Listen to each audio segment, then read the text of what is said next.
नमस्कार, आप देख रहे हैं न्यूज़ 24। मैं हूं नेपाल सिंह राठौड़। जैसा कि आपको बता दें कि आज हम उदयपुर जिले के सलूमर तहसील स्थित शेषपुर गांव है, जहां पर निष्कलंक भगवान मंदिर धाम शेषपुर है, जहां पर इसका संत मावजी से क्या रिलेशन है, क्या वास्ता है, उसको लेकर हम बताएंगे।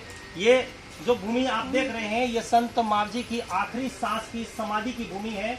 और यहाँ पर इस मंदिर के अंदर जो समाधि के अंदर जो मूर्ति आपको बताना चाहेंगे, वो मूर्ति स्वयंभू मूर्ति है। और यह संत मावजी की आखिरी सांस के समय स्वप्ने में जो बताई गई थी कि आखिरी समाधि कहाँ होगी, वो यही जगह है। इसकी पूरी क्या कहानी है, हम आपको बने रहिए हमारे साथ, हम अगले क्लिप में बताएंगे। जी हाँ, अब हम बात करेंगे संत मावजी के समाधि के संबंधित कुछ जानकारी को लेकर।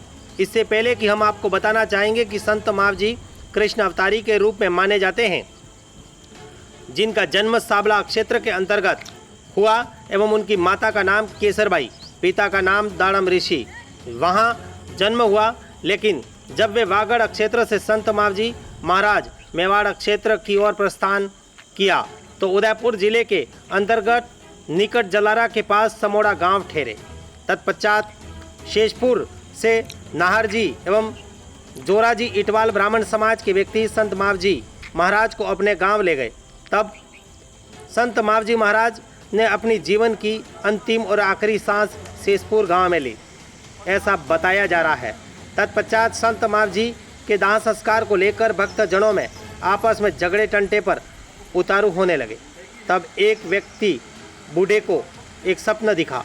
तब तालाब के पास गांव में पूर्व में ही एक हीरा मंगरी स्थित खांडिया मीडिया बैल से जुती हुई व चंदन से भरी हुई लकड़ी बैलगाड़ी नजर आएगी, वहीं मेरा दाह संस्कार करना, ऐसा सपना आया। ऐसा सुनकर वहाँ के लोगों ने हीरा मंगरी पर गए और इसी हीरा मंगरी पर जाकर ऐसा कुछ नज़ारा देखा। इस मंदिर के स्थान पर संत मावजी महाराज का आखिरी और अंतिम दाह संस्कार किया। जब तीसरे दिन परंपराओं के अनुसार अस्थि विसर्जन करने गांव के इटवाल ब्राह्मण समाज के लोग इसी दाह संस्कार की जगह पर आए तो उन्हें इस स्थान पर अस्थि थी, उस स्थान पर इसी मंदिर स्थित निष्कलंक भगवान की मूर्ति जो है वो मूर्ति मिली। और बताया जाता है कि यह मूर्ति स्वयंभू है। इसी मूर्ति के स्थान पर मावजी महाराज के पुत्र उदयानंद जी, नित्यानंद जी एवं पुत्रवधू जन कुंवर जी के सानिध्य में इटवाल ब्राह्मण समाज के रतन दास जी एवं भगवान दास जी के द्वारा शेषपुर गांव का चोपड़ा के अनुसार संवत 1819 वैशाख शुक्ल पंचमी वार मंगलवार एवं तदानुसार दिनांक 19 अप्रैल 1763 में यहाँ पर मंदिर का निर्माण करवाया गया और मूर्ति की स्थापना भी इसी दिन करवाई गई। साथ ही मंदिर पर कलश स्थापना जन कुंवर जी के द्वारा करवाई गई। कलश कच्चे सूत के धागे से बांधकर ऊपर चढ़ाया गया एवं मंदिर सामग्री की हाँकें भी ऐसा बताया जा रहा है कि यहाँ पर स्वतः ही मिली। यहाँ पर जो लोग मूर्ति मिली, इसका प्रारंभ से उनके 3 पांव जमीन से छटे हुए हैं तो चौथा पांव जमीन से काफ़ी ऊपर था एवं निष्कलंक भगवान के घोड़े का जो अगला बायां पैर जमीन से ऊपर था। और पैर को लेकर ऐसी मान्यता है कि जिस दिन इस घोड़े का पांव जमीन पर छू जाएगा उसी दिन इस सृष्टि का विनाश तय है, ऐसा जानकारों का मानना है। और यहाँ के लोगों का भी इस पूरे मामले को लेकर क्या कहना है, एक रिपोर्ट।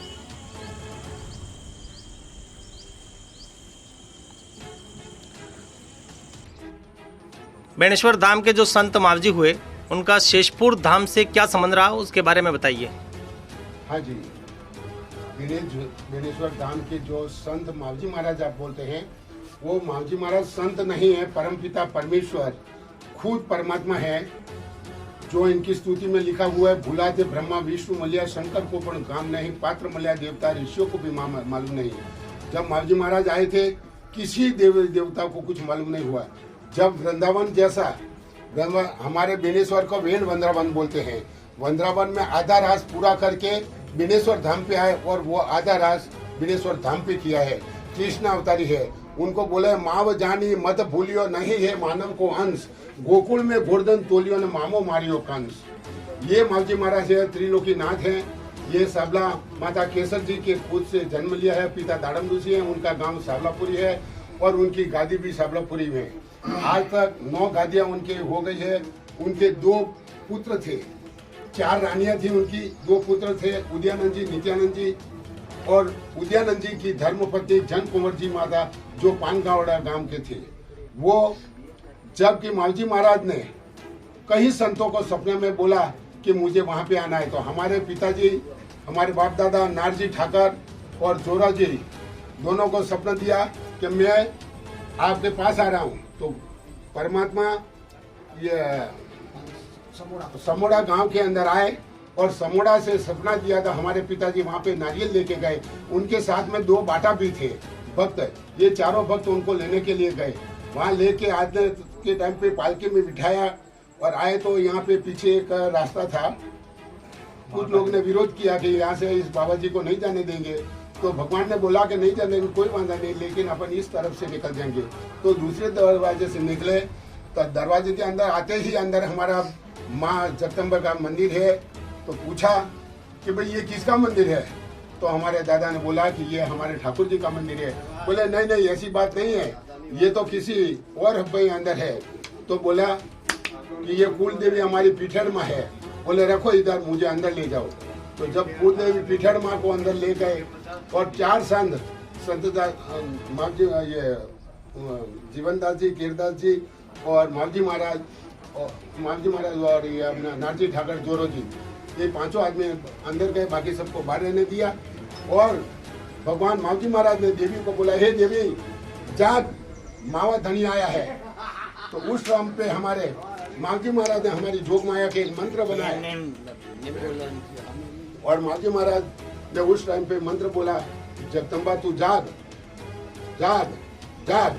3 शब्द बोल के उन्होंने एक मंत्र बोला, ओम नमो आद अनादि देवी ब्रह्मा विष्णु विष्णु सेवी देवी तू ही देवी देवन की माई, निरंजन देव उपाय 4 हाथ धर खप्पर त्रिशूल शिव, श्री सिंह पर सवारी पीठ हेड, पहले फेरे जगदननी, दूजे बक्सराय, तीजे फेरे मात्र भवानी, चौथे फेरे धड़ हिटाणी रानी, तंबे का कोट अमर की खाई, फेरे सिद्ध पीठेड की दुआई। इतना मंत्र बोलते ही हमारी जगदम्बा प्रसन्न हो गई और उन्होंने बोला कि ये इटीवाल ब्राह्मण समाज है, ये तेरी सेवा करे या न करे तो इनके साथ कितने दिन रहेगी। बोले ये जितने दिन जिएंगे उतने दिन होगा। बोले ऐसा नहीं होगा, ये मेरे भक्त है, ये जब तक जमीन पे डूब रहेगी तब तक इन इटीवारों का वंश रहेगा। शेषपुर ग्राम के लिए ऐसे भक्त जनों के माताजी के साक्षात दर्शन हुए, परम पिता परमेश्वर मावजी महाराज के और हरि के दर्शन करके हमारे बाप दादा और हमारे गांव पूरी इटीवाल समाज के धन्य के पात्र हुए। मावजी महाराज का इतना दिल लग गया इस शेषपुर के अंदर, तो वागड़ से आए हुए सब भक्तों को लेने के लिए आए कि चलो प्रभु माता पिता आपका इंतजार कर रहे हैं, चलो साबला वापस हो जाएंगे। मावजी महाराज ने मना कर दिया कि मैं अब शेषपुर छोड़ के नहीं जाने वाला हूँ, आप कुछ भी करो। तो उनके बेटे और उनकी पुत्रवधू जन कुंवरी जी, उदयानंद जी, नित्यानंद जी इधर आ गए। उसके बाद वापस कभी वहाँ साबला नहीं गए और यहाँ पे जब इनकी अंतिम संस्कार आ गई तब भगवान ने बोला कि मैं ऐसी जगह बैठूंगा जहाँ पे समुद्र हो। तो समुद्र का एक टगरी यही था।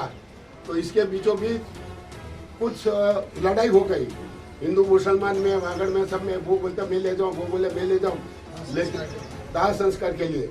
लेकिन बात ये हुई कि एक वहाँ पे बैठा हुआ एक हमारे संत को सपना आया कि भाई मानसरोवर के बीचों बीच एक टेकरी है, मोती मंगरी है, मोती मंगरी पे एक बैल खड़ा है और चंदन के लाकड़े हैं। तो सबने देखा भाई ऐसा अगर सपना है तो जाके देखो। तो आके देखा तो मोती मंगरी पे चंदन के लाकड़े थे, एक बैल था और किसी मंदिर पे यहाँ पे इनका संस्कार, दान संस्कार किया। यही जगह है वो सामने जो मूर्ति लगी हुई है।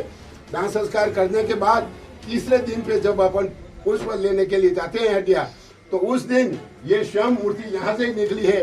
ये मूर्ति कहीं से हम लाए नहीं है, गढ़े नहीं है, ये मूर्ति मावजी महाराज की है। क्षीर सागर के बीच में बैठे हैं और ये स्वयं मूर्ति है।